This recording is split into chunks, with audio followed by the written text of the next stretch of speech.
ഈശോമിശിഹായ്ക്ക് സ്തുതിയായിരിക്കട്ടെ. പ്രിയ സഹോദരങ്ങളെ, ദൈവവചനത്തിൽ വേരൂന്നി ജീവിക്കുവാൻ ആഗ്രഹിച്ച് നമ്മൾ ഈ വചന ശുശ്രൂഷയിൽ പങ്കെടുക്കുമ്പോൾ നമുക്ക് പരിശുദ്ധാത്മാവിനോട് പ്രാർത്ഥിക്കാം. ദൈവത്തിൻ്റെ ആത്മാവ് നമ്മളെ ശക്തിപ്പെടുത്തട്ടെ. പരിശുദ്ധാത്മാവെ, ഈ നിമിഷങ്ങളിൽ ഞങ്ങളുടെ കൂടെ നിന്ന് ഈ വചനം ഞങ്ങളുടെ ഹൃദയത്തിൽ വേരൂന്നുവാൻ തക്കവിധം ആത്മാവെ അങ്ങ് ഞങ്ങളിൽ പ്രവർത്തിക്കണമേ. വചനം കേൾക്കുമ്പോൾ ആ വചനത്തിനനുസരിച്ച് ജീവിതത്തെ ക്രമീകരിക്കുവാനും ആത്മാവ് ചെയ്യുന്ന നവീകരണത്തിന് സ്വയം വിട്ടുകൊടുക്കുവാനുള്ള കൃപ ഞങ്ങളുടെ മേൽ നിറയ്ക്കണമേ എന്ന് പ്രാർത്ഥിക്കുകയാണ്. പരിശുദ്ധാത്മാവിൻ്റെ വലിയ അഭിഷേകത്തിന് വേണ്ടി ഈ നിമിഷം ഞങ്ങൾ പ്രാർത്ഥിക്കുന്നു. അമ്മേ മാതാവേ, വിശുദ്ധരെ മാലാഖമാരെ, ഈ സമയം ഞങ്ങൾക്ക് വേണ്ടി ഈ വചനം വ്യാഖ്യാനിക്കുവാൻ ആത്മാവിനോട് അപേക്ഷിക്കണമേ. പിതാവിൻ്റെയും പുത്രൻ്റെയും പരിശുദ്ധാത്മാവിൻ്റെയും നാമത്തിൽ ആമേൻ. സഹോദരങ്ങളെ, നമ്മൾ വിശുദ്ധ ഗ്രന്ഥത്തിലൂടെ കടന്നു പോകുമ്പോൾ പ്രധാനമായിട്ട് ഈ ദിവസങ്ങളിൽ അച്ഛനെ സ്വാധീനിച്ച ചില വചനഭാഗങ്ങൾ നമ്മൾ ഒരുമിച്ചൊന്ന് ധ്യാനിക്കാൻ പരിശ്രമിക്കുകയാണ്. പുറപ്പാടിൻ്റെ പുസ്തകത്തിൽ 18-ാമത്തെ അധ്യായം വായിച്ചു പോകുമ്പോൾ അവിടെ കണ്ടൊരു കാര്യമുണ്ട്. മോശ ഈജിപ്തിൽ നിന്ന് ജനത്തെ ഇങ്ങനെ മരുഭൂമിയിലൂടെ നയിക്കുകയാണ്. അപ്പോൾ ലക്ഷക്കണക്കിന് ജനതയാണ് ഈ മോശയുടെ കൂടെയുള്ളത്. മോശ എല്ലാവരെയും വ്യക്തിപരമായി കാണുന്നു. ഓരോരുത്തരുടെയും പ്രശ്നങ്ങളിൽ മോശ തന്നെ അവർക്ക് ഉത്തരം കൊടുക്കുന്നു. മോശയോട് എല്ലാവരും വന്ന് ചോദിക്കുന്നു. ഇങ്ങനെ മോശ ദൈവതിരുസന്നിധിയിൽ പോയി ഓരോരുത്തർക്കും വേണ്ടുന്ന കാര്യങ്ങൾ ആരാഞ്ഞ് അവർക്ക് മറുപടി കൊടുത്തുകൊണ്ടിരിക്കുക. ഇങ്ങനെയുള്ളൊരു സാഹചര്യത്തിലാണ് മോശയുടെ അമ്മായിയപ്പൻ ജത്രോ അവിടെ വരുന്നത്. അപ്പോൾ ജത്രോ, അത് 18-ാമത്തെ അധ്യായത്തിൻ്റെ 13 മുതലുള്ള തിരുവചനങ്ങൾ വായിക്കുമ്പോഴാണ്, 13 മുതൽ 27 വരെ തിരുവചനങ്ങൾ വായിക്കുമ്പോഴാണ് നമ്മളിത് കാണുക. അപ്പോൾ ജത്രോ പറയുകയാണ്, മോശ, നീ ചെയ്യുന്നത് അവിവേകമാണ്. കാരണം എന്താ? നീ നിൻ്റെ കൂടെയുള്ള ഏതാനും പേരും ഇത്രയും ജനത്തിന് ഉപദേശം കൊടുക്കാൻ നിന്നാൽ നീ മടുത്തു പോകത്തേ ഉള്ളൂ. നിന്നെക്കൊണ്ടത് തീർച്ചയായിട്ടും അത് വേണ്ടുന്ന രീതിയിൽ ചെയ്ത് തീർക്കാൻ പറ്റാതെ വരും. അപ്പം നീ അതൊരു ഓവർലോഡിങ് ആയി പോവുകയാണ്. അപ്പോൾ നീ എന്ത് ചെയ്യണം? നീ കുറച്ചും കൂടെ വിവേകം കാണിച്ചിട്ട് പല ഗ്രൂപ്പുകളായിട്ട് തിരിച്ച് ഓരോ ഗ്രൂപ്പിനും അതിൻ്റേതായ തലവന്മാരെ കൊടുത്ത് അവർ ചെറിയ ചെറിയ പ്രശ്നങ്ങൾ ആ ഓരോ ഗ്രൂപ്പിൻ്റെയും തലവന്മാർ തീർക്കട്ടെ. എന്നിട്ട് അതിന് അവർക്ക് കൈകാര്യം ചെയ്യാൻ പറ്റാത്തത് നിൻ്റെ അടുത്തേക്ക് വരട്ടെ. അപ്പോൾ നിനക്ക് ഭാരം കുറയും. ഇത് ഒരു ഡിസ്ട്രിബ്യൂട്ടഡ് ആയിട്ട് എല്ലാവർക്കും കൈകാര്യം ചെയ്യാൻ പറ്റുന്ന രീതിയിൽ ഇങ്ങനെയുള്ള പ്രതിസന്ധികളെ ശരിയായി നോക്കാനും പറ്റും. അന്ന് ഇങ്ങനെ ഈ ജത്രോ ഒരു ഉപദേശം കൊടുക്കുകയാണ്. ജത്രോ കൊടുക്കുന്ന ഈ ഉപദേശം വളരെ നല്ലത് എന്ന് മോശയ്ക്ക് തോന്നുകയാണ്. പിന്നീട് മോശയുടെ ശുശ്രൂഷകൾ മുഴുവൻ ജത്രോയുടെ ഉപദേശത്തിൽ വേരൂന്നിയാണ് പോകുന്നത്. അതുകൊണ്ട് തന്നെ മോശയ്ക്ക് ആ ശുശ്രൂഷ വളരെ എളുപ്പത്തിലും ആത്മാവിൻ്റെ കൃപയിലും ചെയ്യാൻ സാധിച്ചു. ധൃതി പിടിച്ച് ഭാരപ്പെട്ട് ചെയ്യുന്നതിനുപരി ശാന്തമായി ചെയ്യാൻ സാധിച്ചു. അങ്ങനെ 40 വർഷങ്ങൾ ഈ ഇസ്രായേൽ ജനത്തെ വേണ്ടുന്ന രീതിയിൽ വഴി നടത്തുവാൻ മോശയ്ക്ക് പറ്റി. ഇത് നമ്മൾക്ക് ഞാൻ പലപ്പോഴും ഇത് വായിച്ചു പോകുമ്പോൾ എൻ്റെ ഹൃദയത്തിൽ വളരെ ആഴപ്പെട്ട ബോധ്യങ്ങൾ തന്ന ഒരു ഭാഗമാണ്. നോക്കിക്കേ, മോശ ഒരു ദൈവിക പുരുഷനാണ്. മോശയ്ക്ക് ദൈവത്തിൻ്റെ വെളിപാടുകളുണ്ട്. മോശയ്ക്ക് എല്ലാ കാര്യങ്ങളും പരിശുദ്ധാത്മാവ് വെളിപ്പെടുത്തുന്നതായിട്ട് നമ്മൾ വിശുദ്ധ ഗ്രന്ഥത്തിൽ കാണുന്നുണ്ട്. എങ്കിലും ഇങ്ങനെ ഒരു പ്രായോഗിക തലത്തിൽ വന്നപ്പോൾ മോശയ്ക്ക് അതിനകത്തൊരു ഡിസൈൻമെൻറ്റ് കിട്ടിയില്ല, അതിനകത്തൊരു ഒരു തിരിച്ചറിവ് കിട്ടിയില്ല. അപ്പോൾ പുറത്തുനിന്ന് ഒരാൾ വന്നിട്ട് ഈ ബാഹ്യമായതിനെ കണ്ട് അപഗ്രഥിച്ചതിന് ശേഷം പറയുകയാണ്, മോശെ, നീ ഇങ്ങനെയാണ് ചെയ്യേണ്ടത്. നോക്കി, പലപ്പോഴും നമ്മുടെ ജീവിതത്തിൽ നമ്മൾ വലിയ കൃപകളുള്ളവരായിരിക്കാം, ഒത്തിരി അഭിഷേകത്തിൽ ജീവിക്കുന്നവരായിരിക്കാം. പക്ഷേ എങ്കിലും പുറത്തു നിന്ന് ഇത് കാണുന്നവർ പരിശുദ്ധാത്മാവിൻ്റെ സ്വരം അവർക്ക് കേൾക്കാൻ പറ്റുന്നുണ്ടെങ്കിൽ അവർക്ക് നമ്മളുടെ ജീവിതത്തിൽ നമ്മുടെ ശുശ്രൂഷയിൽ ഒരു വെളിച്ചം തരാൻ പറ്റും. അത് ശുശ്രൂഷ എന്ന് പറയുമ്പോൾ നമ്മുടെ ജീവിതത്തിൻ്റെ ഈ ആധ്യാത്മിക ശുശ്രൂഷകൾ മാത്രമായിരിക്കണമെന്നില്ല. ദൈവവചന ശുശ്രൂഷകളോ ദൈവരാജ്യ ശുശ്രൂഷകളോ മാത്രമായിരിക്കണമെന്നില്ല.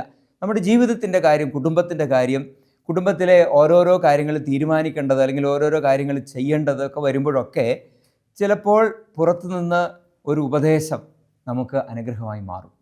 പക്ഷേ ആ ഉപദേശം പരിശുദ്ധാത്മാവിൽ നിന്ന് വരുന്നതായിരിക്കണമെന്ന് മാത്രം. എന്നാൽ ഇതുപോലെ തന്നെ വേറൊരു സംഭവം വിശുദ്ധ ഗ്രന്ഥത്തിൽ നമ്മൾ കാണുന്നത് ഇതുപോലെ തന്നെ എന്ന് പറഞ്ഞാൽ ഇതുപോലെ തോന്നിക്കും, പക്ഷേ ഇതിന് വിപരീതമായ ഇഫക്റ്റ് ഉണ്ടാക്കുന്ന ഒരു സംഭവം നമ്മൾ കാണുന്നത് രാജാക്കന്മാരുടെ ഒന്നാമത്തെ പുസ്തകത്തിലാണ്. രാജാക്കന്മാരുടെ ഒന്നാമത്തെ പുസ്തകത്തിൻ്റെ 13-ാമത്തെ അധ്യായം 12-25 മുതൽ നമ്മൾ നോക്കുകയാണെങ്കിൽ അതിൻ്റെ 25 മുതൽ 13-ാം അധ്യായം മുഴുവൻ വരെ നമ്മളതൊന്ന് നിങ്ങൾ സമയം കിട്ടുമ്പോൾ ഇരുന്നൊന്ന് വായിച്ചു നോക്കിയാൽ അതിനകത്തൊരു പ്രത്യേക സംഭവമാണ് പറയുന്നത്. ജെറോബോവാം എന്ന് പറയുന്ന ഒരു രാജാവ്, ഇസ്രായേൽ ജനത്തിൻ്റെ രാജാവ്, അദ്ദേഹം ഒരു വിഗ്രഹമുണ്ടാക്കി ജനത്തെ ആ വിഗ്രഹം ആരാധിക്കാൻ വേണ്ടിയിട്ട് പ്രേരിപ്പിക്കുകയാണ്. ഒരു കാളക്കുട്ടിയെ ഉണ്ടാക്കിയിട്ട് ആ വിഗ്രഹത്തെ ആരാധിക്കാൻ വേണ്ടിയിട്ട് പ്രേരിപ്പിക്കുകയാണ്. ഇതാണ് അതിൻ്റെ പശ്ചാത്തലം. അങ്ങനെ ജെറോബോവാം ഈ വിഗ്രഹത്തിന് വേണ്ടിയുള്ള ഒരു ആലയം പണിത് ആ ആലയത്തിൽ അന്ന് അദ്ദേഹം നിശ്ചയിച്ചതനുസരിച്ച് ജനത്തെ വിളിച്ചു കൂട്ടി ഒരു ഉത്സവം ആഘോഷിക്കുകയാണ്.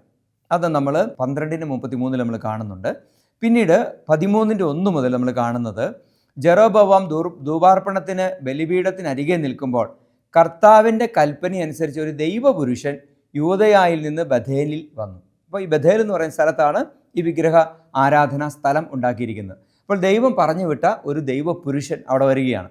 എന്നിട്ട് ഇത് ചെയ്യുന്നത് തെറ്റാണ് എന്ന് ഈ ജെറോബോവാമിനോട് പറയുകയും അതിന് അടയാളമായിട്ട് ആ ബാലിൻ്റെ അല്ലെങ്കിൽ ആ വിഗ്രഹത്തിന് ബലിപീഠം രണ്ടായി പിളർന്നു പോവുകയും പിന്നെ ഈ ജെറോബോവാം രാജാവ് തന്നെ ചില പീഡകളിലൂടെ കടന്നു പോവുകയും ചെയ്ത് നമ്മളിവിടെ കാണുന്നുണ്ട്.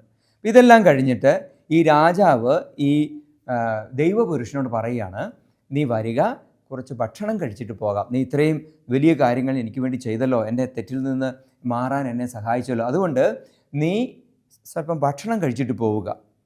അപ്പോൾ 8-9 തിരുവചനങ്ങളിൽ അദ്ദേഹം ഒരു മറുപടി കൊടുക്കുകയാണ്. 1 രാജാക്കന്മാർ 13:8-9 തിരുവചനങ്ങൾ. അവൻ പ്രതിവചിച്ചു, നിന്റെ കൊട്ടാരത്തിൻ്റെ പകുതി തന്നാലും ഞാൻ വരികയില്ല. ഇവിടെ വെച്ച് ഞാൻ ഭക്ഷണപാനീയങ്ങൾ കഴിക്കുകയില്ല. ഭക്ഷണപാനീയങ്ങൾ കഴിക്കുകയോ പോയ വഴി മടങ്ങുകയോ ചെയ്യരുത് എന്ന് കർത്താവ് എന്നോട് കൽപ്പിച്ചിട്ടുണ്ട്. ഓക്കെ, ഇവിടെ ഈ ദൈവപുരുഷന് ഒരു കൽപ്പന ദൈവത്തിൽ നേരിട്ട് കിട്ടിയതാണ്. നീ അവിടുന്ന് ഭക്ഷണം കഴിക്കരുത്, നീ പോവുക, ശുശ്രൂഷ ചെയ്യുക, തിരിച്ചു പോരുക, ഭക്ഷണം കഴിക്കരുത്, ആ വന്ന വഴിയെ മടങ്ങുകയും ചെയ്തു. കാരണം എന്താ? അതിനകത്ത് എന്തെങ്കിലും അപകടം ഉണ്ടാകും. കാരണം അത്രമാത്രം വളരെ ദൈവഹിതപ്രകാരമുള്ളൊരു ശുശ്രൂഷയാണ് ഈ മനുഷ്യൻ ചെയ്തിരിക്കുന്നത്, ഈ ദൈവപുരുഷൻ ചെയ്തിരിക്കുന്നത്. അവിടെ പൈശാചിക ശക്തികളെ തകർക്കുന്ന വിഗ്രഹാരാധനയെ നിർവീര്യമാക്കുന്ന ഒരു പ്രവൃത്തിയാണ് അവിടെ സംഭവിച്ചിരിക്കുന്നത്. അപ്പോൾ അതുമായി ബന്ധപ്പെട്ട് ചില ശ്രദ്ധ ഈ പ്രവാചകൻ കാണിക്കേണ്ടതുണ്ട്. അപ്പോൾ ഈ ദൈവപുരുഷൻ ആ ശ്രദ്ധ എന്തായിരിക്കണമെന്ന് പരിശുദ്ധാത്മ വെളിപ്പെടുത്തിയതനുസരിച്ച് മുന്നോട്ട് പോവുകയാണ്. എന്നിട്ട് അവിടുന്ന് ഭക്ഷണം കഴിക്കാതെ ഇദ്ദേഹം തിരിച്ച് അങ്ങോട്ടേക്ക് പോയ വഴിയെ അല്ലാതെ മറ്റൊരു വഴിയെ അദ്ദേഹം തിരിച്ചു പോവുകയാണ്. അങ്ങനെ തിരിച്ചു പോകുന്ന ഇടയ്ക്ക് ഇവിടെ വേറെ, അതായത് 11 മുതലുള്ള തിരുവചനങ്ങൾ 13:11 മുതൽ പറയുകയാണ്, അക്കാലത്ത് ബഥേലിൽ ഒരു വൃദ്ധപ്രവാചകൻ ഉണ്ടായിരുന്നു. അവൻ്റെ പുത്രന്മാർ വന്ന് ദൈവപുരുഷൻ ചെയ്ത കാര്യങ്ങളും രാജാവിനോട് പറഞ്ഞ വിവരങ്ങളും പിതാവിനെ അറിയിച്ചു. എന്നൊക്കെ ഇങ്ങനെ ഈ അവിടെ വേറൊരു പ്രവാചകൻ, ഒരു വൃദ്ധപ്രവാചകൻ, അദ്ദേഹത്തിൻ്റെ ദൗത്യം എല്ലാം കഴിഞ്ഞ് അദ്ദേഹം വിശ്രമിക്കുന്ന സമയമായിരിക്കാം. അദ്ദേഹത്തിൻ്റെ മക്കൾ പോയി പറയുന്നത്, ഇവിടെ ഒരു വലിയ ദൈവപുരുഷൻ വന്നിട്ട് ഭയങ്കരമായ അത്ഭുതങ്ങളും അടയാളങ്ങളും പ്രവർത്തിച്ചിരിക്കുന്നു, അദ്ദേഹം ഭക്ഷണം കഴിക്കാതെ മടങ്ങിപ്പോയിരിക്കുന്നു. പെട്ടെന്ന് ഈ വൃദ്ധപ്രവാചകൻ മക്കളോട് ചോദിക്കണം, അവൻ ഏത് വഴിയാണ് പോയത്? അവൻ പോയ വഴി മനസ്സിലാക്കി വൃദ്ധപ്രവാചകൻ അവൻ പോയ വഴിയെ പോയി അവനെ വഴിയിൽ വെച്ച് കണ്ടുമുട്ടുകയാണ്. എന്നിട്ട് പറയുകയാണ്, വരിക, എൻ്റെ കൂടെ ഭക്ഷണം കഴിക്കുക, ഞാൻ നിനക്ക് വേണ്ടിയിട്ട് ഭക്ഷണം ഒരുക്കിയിട്ടുണ്ട്. അപ്പോൾ ഇദ്ദേഹം പറയുകയാണ്, ദൈവപുരുഷൻ പറയുകയാണ്, എന്നോട് ദൈവം പറഞ്ഞിട്ടുണ്ട് ഭക്ഷണമൊന്നും കഴിക്കരുത്, തിരിച്ച് നേരെ വീട്ടിലേക്ക് വരാനാണ് പറഞ്ഞിരിക്കുന്നത്. അപ്പോൾ ഈ പ്രവാചകൻ പറയുന്നത്, അതായത് വൃദ്ധപ്രവാചകൻ പറയുകയാണ്, ഇവിടെ 13:18-19 തിരുവചനങ്ങൾ പറയുകയാണ്, ഞാനും നിന്നെപ്പോലെ ഒരു പ്രവാചകനാണ്. ദൂതൻ വഴി കർത്താവ് എന്നോട് കൽപ്പിച്ചിരിക്കുന്നു, ഭക്ഷണം കഴിക്കാൻ അവനെ നീ നിൻ്റെ വീട്ടിൽ കൊണ്ടുവരിക. നോക്കിക്കേ, ഇവിടെ ഇദ്ദേഹത്തിന് കിട്ടിയ ഒരു ബോധ്യത്തിന് വിപരീതമായ വേറൊരു ഉപദേശം ഈ വൃദ്ധപ്രവാചകൻ കൊടുക്കുകയാണ്. ഇവിടെ ഒരു വചനം എഴുതി വച്ചിരിക്കുകയാണ്, അവൻ പറഞ്ഞത് വ്യാജമായിരുന്നു. അപ്പോൾ നോക്കിയാൽ ഇവിടുത്തെ 2 കാര്യങ്ങളാണ്. ഒന്ന്, മോശ ദൈവത്തിന് വേണ്ടി അധ്വാനിക്കുന്നു, ദൈവിക കാര്യങ്ങൾക്ക് വേണ്ടി ഇടപെടുന്നു, കർത്താവ് ഏൽപ്പിച്ച കാര്യങ്ങളിൽ വളരെ തീഷ്ണതയോടെയും ആത്മാർത്ഥതയോടെയും ശുശ്രൂഷ ചെയ്യുന്നു. പക്ഷെ അതിനകത്ത് എല്ലാത്തിലും പരിശുദ്ധാത്മാവിൻ്റെ സ്വരം കേൾക്കാൻ പറ്റാതെ ഓവർലോഡഡ് ആയി പോയിക്കൊണ്ടിരിക്കുകയാണ്. അന്നേരം പുറത്തു നിന്ന് വേറൊരാളത് കണ്ടിട്ട് അതിനെക്കുറിച്ച് ഒരു ആത്മീയ ബോധ്യം കിട്ടിയിട്ട് ഇതായിരിക്കും കൂടുതൽ നല്ലത് എന്ന് വിചാരിച്ച് ഒരു അഡ്മിനിസ്ട്രേറ്റീവായിട്ടുള്ള ഒരു ഉപദേശം കൊടുക്കുകയാണ്. ഇവിടെ നേരെ വിപരീതമായി രാജാക്കന്മാരുടെ പുസ്തകത്തിൽ, 1-ാമത്തെ പുസ്തകത്തിൽ നമ്മൾ കണ്ടത്, വളരെ വ്യക്തമായ ബോധ്യങ്ങളുള്ള തീക്ഷ്ണമായ ശുശ്രൂഷ ചെയ്യുന്ന മറ്റൊരു ദൈവപുരുഷൻ, അദ്ദേഹത്തെ വഴിതെറ്റിക്കാൻ വേണ്ടിയിട്ട് ഒരു പ്രവാചകൻ ആയിരുന്നയാൾ ഇപ്പോൾ അദ്ദേഹം പരിശുദ്ധാത്മാവിൻ്റെ കൃപയാലല്ല പ്രവർത്തിക്കുന്നതെന്ന് നമ്മൾ മനസ്സിലാക്കിയാണ്. പ്രവാചകൻ ആയിരുന്ന വൃദ്ധനായി തീർന്ന ഒരു വ്യക്തി വന്നിട്ട് പറയുകയാണ്, ദൈവനാമത്തിൽ പറയുകയാണ്, കർത്താവ് എന്നോട് പറഞ്ഞു നിനക്ക് വേണ്ടി ഭക്ഷണം ഒരുക്കി നിന്നെ ഭക്ഷണത്തിന് വിളിച്ച് നിനക്ക് ഭക്ഷണം തരാൻ. എന്നിട്ട് വചനം പറയുകയാണ്, അവൻ പറഞ്ഞത് വ്യാജമായിരുന്നു, നുണയാണ് പറഞ്ഞത്. അപ്പോൾ നോക്കിക്കേ, നമ്മുടെ മുൻപിലേക്ക് ഉപദേശങ്ങൾ വരുന്ന രീതികൾ നമ്മളൊന്ന് മനസ്സിലാക്കണം. നമ്മുടെ മുൻപിൽ നമ്മളൊരു കാര്യം ചെയ്തുകൊണ്ടിരിക്കുമ്പോൾ അത് പരിശുദ്ധാത്മാവിൻ്റെ പ്രേരിതമായി ചെയ്യുന്ന കാര്യങ്ങളെക്കുറിച്ചാണ് ഞാൻ പറയുന്നത്. പരിശുദ്ധാത്മാവിനാൽ പ്രേരിതമായി കുടുംബത്തെ നയിക്കുന്നു, മക്കൾക്ക് ജന്മം കൊടുക്കുന്നു, മക്കളെ വളർത്തുന്നു, അല്ലെങ്കിൽ ജോലി ചെയ്യുന്നു, നമ്മളുടെ സാമൂഹികവും രാഷ്ട്രീയവുമായ ജീവിതത്തിൽ നമ്മൾ ഇടപെടുന്നു. അങ്ങനെ ആത്മാവിൻ്റെ ചലനമനുസരിച്ച് നമ്മൾ പോയിക്കൊണ്ടിരിക്കുക.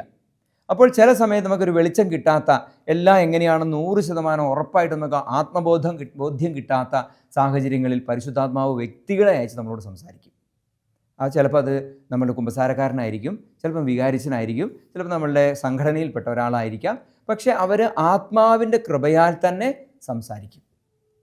അത് കേൾക്കുമ്പോൾ നമുക്കൊരു ആത്മപ്രചോദനം ഉണ്ടാകും. ആ ആത്മപ്രചോദനം അനുസരിച്ച് ഇത് പരിശുദ്ധാത്മാവിനാണ് വരുന്നത് എന്നൊരു ബോധ്യം, ആ ഒരു തിരിച്ചറിവ് നമുക്കുണ്ടാകണം. നമ്മളങ്ങനെ ആ തിരിച്ചറിവോടുകൂടി വേണം നമ്മൾ ആ ഉപദേശം സ്വീകരിക്കുവാൻ. അല്ലാതെ നേരെ മറിച്ച് നമ്മൾ ചെയ്യുന്ന ശുശ്രൂഷകളെ തകർക്കാൻ, ഇപ്പോൾ ചില സ്ഥലങ്ങളിൽ ഞാൻ കേൾക്കുന്ന ഒരു വലിയ പ്രശ്നമാണ്. അതായത് ചിലർക്ക് നല്ല ബോധ്യമാണ്, ചില ദമ്പതിമാർക്ക് നല്ല ബോധ്യം, ധാരാളം മക്കളുണ്ടാകണം, 7, 8, 9, 10, 12 മക്കളുള്ള കുടുംബങ്ങളൊക്കെ ഇന്ന് എന്ന് പറഞ്ഞാൽ ഈ പുതിയ തലമുറകളിൽ ഉണ്ട്. അപ്പോൾ അങ്ങനെ ധാരാളം മക്കളുണ്ടെന്ന് ബോധ്യത്തോടു കൂടി വിവാഹം കഴിച്ച് ഭാര്യാഭർത്താക്കന്മാരത് അംഗീകരിച്ച് അങ്ങനെ മക്കൾക്ക് ജന്മം കൊടുക്കുമ്പോൾ മറ്റുള്ളവർ പുറത്തുനിന്നൊരു ഉപദേശമാണ്, ഇത് ഇത്രയും മക്കളെ വളർത്തിയിട്ടുണ്ടെങ്കിൽ എങ്ങനെയാണ് നിങ്ങൾക്ക് ഭക്ഷണം കൊടുക്കുക, ഇവർക്ക് വിദ്യാഭ്യാസം കൊടുക്കണ്ടേ? റെസ്പോൺസിബിൾ പാരൻറ്ഹുഡ്. അപ്പോൾ നിനക്ക് 2 പിള്ളേരാണെങ്കിൽ നല്ലോണം വളർത്താൻ പറ്റും. അപ്പോൾ നിൻ്റെ അധ്വാന ഫലം മുഴുവൻ നിനക്ക് ആ മക്കൾക്ക് വേണ്ടി കൊടുക്കാൻ പറ്റും. അല്ലെ 3 പിള്ളേരാണെങ്കിൽ 4, മാക്സിമം 4, അതിൽ കൂടുതൽ പോകരുത്. നിങ്ങൾക്ക് ഉപദേശം വരുന്നു. എങ്ങനെയാണ് വരുന്നത്? നല്ല രീതിയിലാണ് വരുന്നത്. റെസ്പോൺസിബിൾ പാരൻറ്ഹുഡ്, ഉത്തരവാദിത്വപൂർണ്ണമായ പിതൃത്വം, മാതൃത്വം. അപ്പോൾ നോക്കിക്കേ, ഇവിടെ നമ്മളത് കേൾക്കുമ്പോൾ ശരിയാണെന്ന് നമുക്ക് തോന്നുകയാണ്. റെസ്പോൺസിബിൾ പാരൻറ്ഹുഡ് ശരിയല്ലേ? അല്ലെങ്കിൽ ഫാമിലി പ്ലാനിങ്, അങ്ങനെ ശരിയെന്ന രീതിയിലുള്ള ഉപദേശങ്ങൾ വരികയാണ് ഇവിടുത്തെ വൃദ്ധപ്രവാചകൻ കൊടുത്തതുപോലെ. പ്രിയ സഹോദരങ്ങളെ, ഇവിടെ നമ്മൾ വളരെ ശ്രദ്ധാപൂർവം ജീവിച്ചില്ലെങ്കിൽ നമുക്ക് പരിശുദ്ധാത്മാവിൻ്റെ കൃപയിൽ വളരാൻ പറ്റില്ല. ദൈവത്തിൻ്റെ ഹിതം നമുക്ക് പൂർത്തിയാക്കാൻ പറ്റില്ല നമ്മുടെ ജീവിതത്തിൽ. അത് ഇതുപോലെ ഏത് കാര്യത്തിലാണ്, ജോലിയുടെ കാര്യത്തിലൂടെ, രാഷ്ട്രീയ കാര്യങ്ങളൊക്കെ. ഇപ്പോൾ ധാരാളം ക്രിസ്ത്യാനികൾ രാഷ്ട്രീയ മേഖലയിലേക്ക് ഇറങ്ങുന്നുണ്ടല്ലോ. പണ്ട് നമുക്ക് അങ്ങനെ അകലം വച്ചിരുന്ന ഒരു മേഖല. പക്ഷേ ഇവിടെ എന്തിനാ ദൈവം ഇങ്ങനെയുള്ള ക്രിസ്തീയ വിശ്വാസത്തിലുള്ളവർ, വലിയ ധാർമ്മികതയിൽ വളർന്നവരെയൊക്കെ ദൈവം ഇതിലേക്ക് ഇറക്കുന്നത്? ഈ സമൂഹത്തിൻ്റെ ധാർമ്മികത തകർന്നുകൊണ്ടിരിക്കുകയാണ്. അപ്പോൾ ഇവിടെ ധാർമ്മികതയെ ഇനിയും വളർത്തിക്കൊണ്ട് വരുവാൻ നമുക്ക് നമ്മുടെ ക്രിസ്തീയ വിശ്വാസം, യേശുക്രിസ്തു നമുക്ക് തന്നിരിക്കുന്ന സുവിശേഷവും അതിൻ്റെ പ്രബോധനങ്ങളും ആവശ്യമാണ്. സമൂഹത്തിൻ്റെ മുഴുവൻ അടിത്തറ അതാണ്.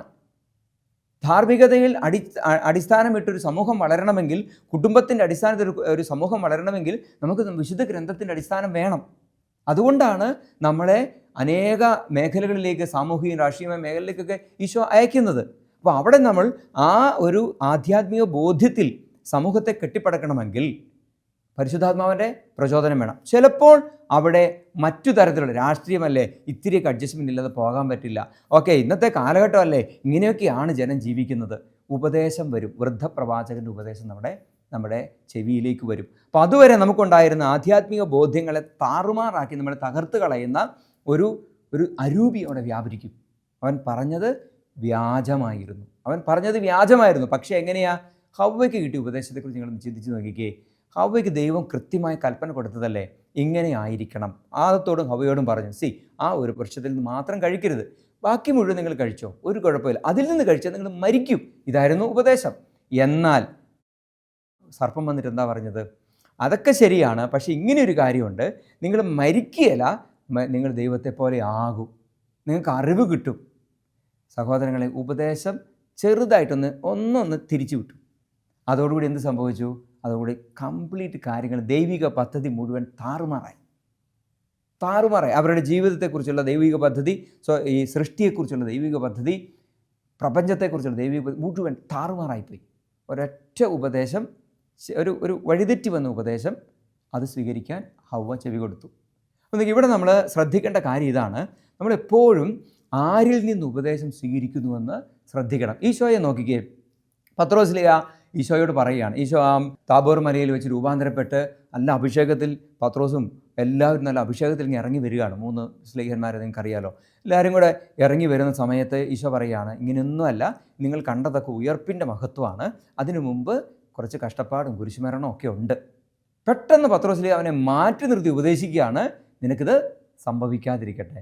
ഈശോ പത്രോസ് സ്നേഹം കൊണ്ട് പറഞ്ഞല്ലേ എന്ന് പറഞ്ഞ് അവിടെ ഒരു കോംപ്രമൈസ് ഉണ്ടാക്കിയോ? ഇല്ല. ഈശോ തിരിഞ്ഞ് അവനോട് ശാസിച്ചുകൊണ്ട് പറഞ്ഞു, സാത്താനെ ദൂരെ പോവുക, നിൻ്റെ ചിന്ത ദൈവികമല്ല മാനുഷികമാണ്. നിൻ്റെ ചിന്ത ദൈവികമല്ല മാനുഷിക. അപ്പോൾ മാനുഷികമായ ചിന്തയിൽ പോലും തിന്മ കടന്നു വരാം. ദൈവികമായ ചിന്തയും ആ ചിന്തയിൽ നിന്ന് ഉരുത്തിരിയുന്ന ഉപദേശവുമാണ് നമ്മൾക്കുണ്ടാകേണ്ടത്, നമ്മൾ സ്വീകരിക്കേണ്ടത്. സഹോദരങ്ങളെ, അങ്ങനെ നമ്മൾ ധ്യാനിക്കുകയാണെങ്കിൽ എന്താണ് യഥാർത്ഥത്തിൽ നമുക്കിപ്പോൾ എപ്പോഴും എല്ലാ കാര്യത്തിലും നമുക്ക് ഇങ്ങനെ പരിശുദ്ധാത്മാവാണ് പറയുന്നതെന്ന് എങ്ങനെ മനസ്സിലാക്കാൻ പറ്റുമോ? കുറേ കാര്യങ്ങൾ തീർച്ചയായിട്ടും നമുക്ക് പറ്റും. എന്നാൽ ചില പൊതു തത്വങ്ങൾ നമുക്ക് സ്വീകരിക്കാൻ പറ്റും. എന്താണ് പരിശുദ്ധാത്മാവിൽ നിന്ന് വരുന്നൊരു ഉപദേശത്തിൻ്റെ പ്രത്യേകത? ഒരു വ്യക്തി നമുക്ക് തരുന്ന ഒരു ഉപദേശമോ ഒരു മാർഗനിർദ്ദേശമോ അല്ലെങ്കിൽ ഒരു വഴി നടത്തലൊക്കെ പരിശുദ്ധാത്മാവിൽ നിന്നാണ്, ആത്മാവിൻ്റെ പ്രേരിതമാണ് എന്ന് നമുക്ക് മനസ്സിലാക്കണമെങ്കിൽ ചില പൊതു കാര്യങ്ങൾ നമുക്കൊന്ന് വേണമെങ്കിൽ മനസ്സിലാക്കാം. അതായത്, ഒന്ന്, പൊതു നന്മയ്ക്കും സത്യത്തിനും വിപരീതമായി വരുന്നത് പരിശുദ്ധാത്മാവിൽ നിന്നല്ല. പൊതു നന്മയ്ക്കും സത്യത്തിനും വിപരീതമായത്. അപ്പോൾ ചിലത് നമുക്ക് മനസ്സിലാകും, അത് നന്മയ്ക്കുള്ളതല്ലോ, അതിൽ നിന്നുണ്ടാകാൻ പോകുന്നത് പെട്ടെന്ന് നന്മയായിട്ട് തോന്നിയാലും പിന്നെ അതിൻ്റെ ഒരു ദീർഘമായ കാലയളവിൽ അതിൽ നിന്ന് വലിയ പ്രത്യാഘാതങ്ങൾ ഉണ്ടാകുമല്ലോ. പൊതു നന്മയ്ക്കും സത്യത്തിനും വിപരീതമായി വരുന്നൊരു ഉപദേശമാണെങ്കിൽ, അത് എത്ര സുന്ദരമാണെങ്കിലും എത്ര തേനിൽ കുഴച്ചതാണെങ്കിലും അത് നമുക്കും സമൂഹത്തിനും നാശകരമായി മാറും. രണ്ടാമത്തത്, നമ്മളുടെ വിശുദ്ധ ജീവിതത്തിന് തടസ്സമായി വരുന്നത്. കഴിഞ്ഞ ദിവസം കുറച്ചു കാലം മുമ്പ് ഒരു സുഹൃത്ത്, ഒരു ചെറുപ്പക്കാരൻ എൻ്റെ അടുത്ത് വന്ന് പറഞ്ഞു, അച്ഛാ, മാംസം കഴിക്കണോ വേണ്ടയോ? അവൻ മാംസം കഴിക്കുന്നില്ല. ഞാൻ ചോദിച്ചാൽ അതെന്താ? എല്ലാവരും പറയുന്നു, നീ മാംസം കഴിച്ചില്ലെങ്കിൽ നിനക്ക് ആരോഗ്യം പോകും, പ്രോട്ടീൻ ഇല്ലാതെ പോകും, മെലിഞ്ഞു പോകും, വേഗം രോഗം പിടിക്കും, നിനക്ക് കുറേ കാലം കൂടെ വിശുദ്ധിയിൽ ജീവിക്കേണ്ടതല്ലേ, ഇങ്ങനെ എല്ലാവരും പറയുന്നു. ഞാൻ കഴിക്കണോ വേണ്ട? ഞാൻ ചോദിച്ചു, നീ കഴിക്കണോ വേണ്ടോ എന്ന് എനിക്കെങ്ങനെ പറയാൻ പറ്റും? കാരണം നീ എന്തുകൊണ്ട് മാംസം കഴിക്കുന്നില്ലെന്ന് അറിഞ്ഞാലല്ലേ, നിനക്ക് വയറിന് വല്ല പ്രശ്നമുണ്ടെങ്കിൽ നിന്നോട് മാംസം കഴിക്കാൻ പറഞ്ഞിട്ടുണ്ടെങ്കിൽ നിനക്കത് പ്രശ്നമാകുകയല്ലേ. അപ്പോൾ ഇവൻ പറഞ്ഞു, അച്ഛാ, എനിക്ക് മാംസം കഴിച്ചാൽ ജഡികമായ പ്രലോഭനങ്ങൾ കൂടുതലായി വരികയാണ്. ഇപ്പോൾ മാംസം കഴിക്കുന്നത് എല്ലാവർക്കും ഇങ്ങനെയുണ്ടെന്ന് ഞാൻ പറയുന്നില്ല കേട്ടോ. ഇത് ഈ ഒരു പർട്ടിക്കുലർ ചെറുപ്പക്കാരൻ്റെ മാത്രം പ്രശ്നമായിരിക്കാം. പക്ഷെ അവൻ എന്നോട് ഇതാണ് പറഞ്ഞത്, ഇങ്ങനെ ഒരു പ്രശ്നം ഉള്ളതുകൊണ്ട് ഞാൻ മാംസം നിർത്തിയത്. ഞാൻ പറഞ്ഞു, മോനെ, നീ ആരോഗ്യം നശിച്ച് നീ മെലിഞ്ഞ് എല്ലും തോലുമായി മരിച്ചാലും വേണ്ടില്ല, നീ മാംസം കഴിക്കരുത് എന്ന് പറഞ്ഞാൽ അവൻ മരിക്കാൻ വേണ്ടി പറഞ്ഞതല്ല. കാരണം എന്താ? പാപം ചെയ്ത് ജീവിക്കുന്നതിനേക്കാളും ഭേദം കുറച്ച് യാതന അനുഭവിച്ച് ജീവിക്കുന്നതാണ്. അപ്പോൾ ഇവനെ സംബന്ധിച്ചിടത്തോളം ആ ഒരു വസ്തു അല്ലെങ്കിൽ ആ ഭക്ഷണം അവന് പാപഹേതുവാണെങ്കിൽ അവനത് കഴിക്കാതിരിക്കുന്നതാണ് നല്ലത്. പക്ഷെ ഉപദേശം കൊടുക്കുന്നവർക്കോ, അവർ പറയുന്നത് എന്താ? ആരോഗ്യം, പ്രോട്ടീൻ, വണ്ണം, വർക്കൗട്ട്. അപ്പോൾ പ്രിയ സഹോദരങ്ങളെ, ഉപദേശം സ്വീകരിക്കുന്ന, അല്ലെ, ഇന്നത്തെ കാലത്ത് എല്ലാവരും ശരീരത്തെക്കുറിച്ചും ആരോഗ്യത്തെക്കുറിച്ചും ഭയങ്കരമായ ടെൻഷനാണ്. ജിമ്മിൽ പോകുന്നു, അവിടെ പോകുന്നു, വർക്കൗട്ട് ചെയ്യുന്നു, പിന്നെ ഏത് യൂട്യൂബിൽ നോക്കുന്നു, മുട്ട കഴിക്കണോ, ഇറച്ചി കഴിക്കണോ, അത് കഴിക്കണോ, ഇത് കഴിക്കണോ, എന്നിട്ട് അവസാനം എന്താണെന്ന് ഞാൻ പറയുന്നില്ല. പക്ഷേ നമ്മൾ മനസ്സിലാക്കുക, എന്തിനാണ് അനാവശ്യമായ യൂട്യൂബ് ഉപദേശകർ ധാരാളമാണ്. ശരിയും തെറ്റും ആർക്കറിയാം. പ്രിയ സഹോദരങ്ങൾ, അതുകൊണ്ട് നമ്മൾ ശ്രദ്ധിക്കേണ്ട ഒരു കാര്യമാണ്, വിശുദ്ധിക്ക് തടസ്സമാകുന്നത്, പാപകരമാകുന്നത് ആരുപദേശിച്ചാലും സ്വീകരിക്കരുത്. നിൻ്റെ വിശുദ്ധിയുടെ കാര്യം നിനക്കാണ് ബോധ്യമുള്ളത്. അതുപോലെ നിന്നെ ദുഃഖത്തിലേക്കും കുറ്റബോധത്തിലേക്കും നിരാശയിലേക്കും നയിക്കുന്നത് ദൈവത്തിൽ നിന്നുള്ള ഉപദേശമല്ല. പെട്ടെന്ന് സന്തോഷം തോന്നും ബാഹ്യമായിട്ട്, പക്ഷേ കുറച്ചു കാലം കഴിയുമ്പോൾ അത് നമുക്ക് കുറ്റബോധത്തിലേക്ക് കൊണ്ടുപോകുന്നു, ദുഃഖത്തിലേക്ക് നയിക്കുന്നു, നമ്മളെ നിരാശപ്പെടുത്തുന്നു. എങ്കിൽ അത് പരിശുദ്ധാത്മാവിൽ നിന്നുള്ള ഉപദേശമല്ല. അതുകൊണ്ട് പ്രഭാഷകൻ്റെ പുസ്തകത്തിൽ 37-ാമത്തെ അധ്യായത്തിൽ വളരെ വ്യക്തമായിട്ട് ദൈവത്തിൻ്റെ തിരുവചനം പറയുകയാണ്, ആരിൽ നിന്നാണ് ഉപദേശം സ്വീകരിക്കേണ്ടത്. ആരിൽ നിന്നാണ് ഉപദേശം സ്വീകരിക്കേണ്ടത്? പ്രഭാഷകൻ 37-ന്റെ 7 മുതലുള്ള തിരുവചനങ്ങൾ നമ്മൾ വായിച്ചാൽ ഇവിടെ പറയുകയാണ്, എല്ലാ ഉപദേശകരും മാർഗനിർദ്ദേശം നൽകുന്നു, എന്നാൽ ചിലരുടെ ഉപദേശം സ്വാർത്ഥപരമാണ്. ഉപദേശകനെ സൂക്ഷിച്ചു കൊള്ളണം, ആദ്യം അവൻ്റെ ലക്ഷ്യം ഗ്രഹിച്ചറിയണം. എന്തിനു വേണ്ടിയാണ് ഇത് പറയുന്നതെന്ന് നോക്കണം. നിൻ്റെ ആത്മാവിന് ഗുണപ്പെടാൻ വേണ്ടിയിട്ടാണോ? സമൂഹത്തിൻ്റെ പൊതുനന്മയാണോ? നിൻ്റെ വിശുദ്ധിയാണോ അവർ നോക്കുന്നത്? അത് നമ്മൾ നോക്കണം. നിൻ്റെ മിനിസ്ട്രിയുടെ വളർച്ച, നീ ചെയ്ത് ശുശ്രൂഷ വളരാനാണ് അവർ ആഗ്രഹിക്കുന്നത്. എന്നിട്ട് പറയുകയാണ് 9-ാമത്തെ തിരുവചനം, നിൻ്റെ മാർഗം സുരക്ഷിതമാണെന്ന് പറഞ്ഞിട്ട് നിനക്ക് എന്ത് സംഭവിക്കുന്നുവെന്ന് കാണാൻ അവൻ മാറി നിൽക്കും. വൃദ്ധപ്രവാചകൻ നോക്കിക്കേ, ഒരു കുഴപ്പമില്ല, കഴിച്ചോ എന്ന് പറഞ്ഞിട്ട് അത് അവൻ എന്ത് സംഭവിക്കുന്നതെന്ന് കാണാൻ വേണ്ടിയിട്ട് മാറി നിന്നിട്ട് എങ്ങനെയുണ്ട്, പണി കിട്ടിയോ. ഈ വൃദ്ധപ്രവാചകനും ആ ഒരു ദൈവപുരുഷൻ്റെ കാര്യത്തിലേ ആ ഒരു ഉപദേശം സ്വീകരിച്ച ആ ദൈവപുരുഷൻ, ആ ദൈവിക ഉപദേശത്തിന് വിപരീതമായി പ്രവർത്തിച്ചവൻ, പിന്നീട് ഒരു സിംഹം ആ മനുഷ്യനെ ആക്രമിക്കുന്നതും ആ മനുഷ്യൻ്റെ ജീവൻ അവിടെ അവസാനിക്കുന്നതുമായിട്ടാണ് നമ്മൾ ആ അധ്യായം വായിച്ചു പോകുമ്പോൾ കാണുക. 1 രാജാക്കന്മാർ 13 അവസാന ഭാഗം നമ്മളങ്ങനെ കാണും. അപ്പോൾ നോക്കി, ഇവിടെ വചനം പറയുകയാണ്, നിൻ്റെ മാർഗം സുരക്ഷിതമാണ് എന്ന് പറഞ്ഞിട്ട് നിനക്കെന്ത് സംഭവിക്കുമെന്ന് കാണാൻ അവൻ മാറി നിൽക്കും. വീണ്ടും വചനം പറയുകയാണ്, 10-ാം തിരുവചനം, നിന്നെ സംശയിക്കുന്നവനോട് നീ ഉപദേശം ചോദിക്കരുത്. നോക്കി, അപ്പോൾ ആരോട് ഉപദേശം ചോദിക്കരുത്? നിന്നെ സംശയിക്കുന്നവൻ, നിന്നോട് അങ്ങനെ ഒരു ആത്മാർത്ഥത കാണിക്കാത്തവനോട് ഉപദേശം ചോദിക്കരുത്. അസൂയാലുവിനോട് നിൻ്റെ ലക്ഷ്യം വെളിപ്പെടുത്തരുത്. അപ്പോൾ നിന്നോട് അസൂയുള്ളവനോട് നീ ഉപദേശം ചോദിക്കരുത്. പിന്നെ 11-ാമത്തെ തിരുവചനം ഒരു ഇച്ചിരി സുദീർഘമായൊരു കാര്യമാണ്. നിങ്ങളത് വായിച്ചു നോക്കിയാലും അതിനകത്ത് പറയുന്നുണ്ട്, പലരോടും നിങ്ങൾ ഉപദേശം സ്വീകരിക്കരുത് എന്ന് പറയുന്നുണ്ട്. ക്രൂരനോട് കരുണയെപ്പറ്റി ഉപദേശം ചോദിക്കരുത്. പിന്നെ കൂലി കൊടുക്കുന്നവനോട് ജോലി പൂർത്തിയാക്കുന്നതിനെപ്പറ്റി ഉപദേശം ചോദിക്കരുത്. മടിയനായ ദാസനോട് ഉദ്യമത്തെപ്പറ്റി ഉപദേശം ചോദിക്കരുത്. അപ്പോൾ എന്താ, ഇവരെല്ലാം നെഗറ്റീവായിട്ടുള്ള ഉപദേശത്തെ തരുള്ളൂ. മടിയനോട് പോയി എങ്ങനെയാണ് ഇത് പണി തീർക്കുന്നതെന്ന് ചോദിച്ചാൽ അതൊക്കെ അങ്ങ് തീർന്നോളൂ എന്ന് പറഞ്ഞ ഒരു ഉപദേശം തരത്തേ ഉള്ളൂ. ഒരു ക്രൂരനോട് പോയി കരുണ കാണിക്കാൻ, ഞാൻ ഇന്നയാൾക്ക് കരുണ ഓടിയേ, നീ കരുണയൊന്നും കാണിക്കണം, നിനക്ക് വേറെ പണിയില്ല, ആണ്ടെണ്ണം പൊട്ടിക്കടാ എന്നിട്ട് എന്ന് പറയത്തേ ഉള്ളൂ.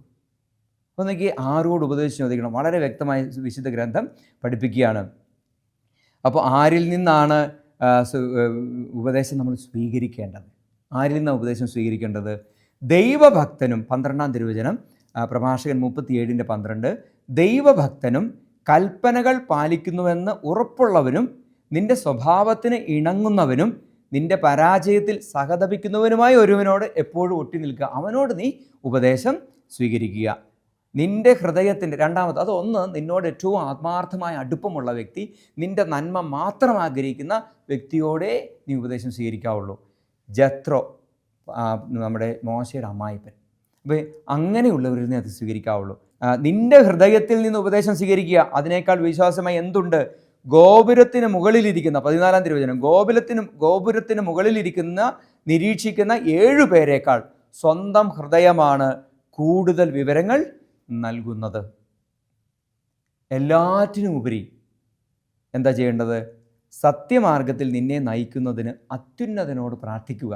ഓക്കെ, പരിശുദ്ധാത്മാവിൽ നിന്ന് ഉപദേശം സ്വീകരിക്കണം. അതാണ് അത്യുന്നതനോട് പ്രാർത്ഥിക്കുക.